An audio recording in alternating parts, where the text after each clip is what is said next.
என் ஜோடி நீதான் என்று என்றோ எழுதி வச்சாச்சு. எப்போதும் சொந்தங்கள் போகாது, செந்தாழ கத்தாழ ஆகாது. நான் ஏறிக்கர மேலிருந்து 8 தேச பார்த்திருந்து ஏங்கி ஏங்கி காத்திருந்தேன் காணல.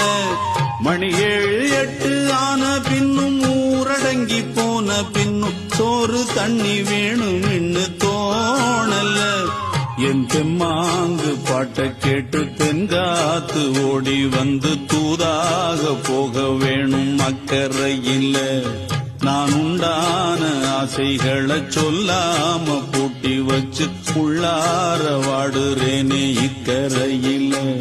நான் ஏறிக்கர மேலிருந்து 8 தேச பார்த்திருந்து ஏங்கி ஏங்கி காத்திருந்தேன் காணல. மணி 7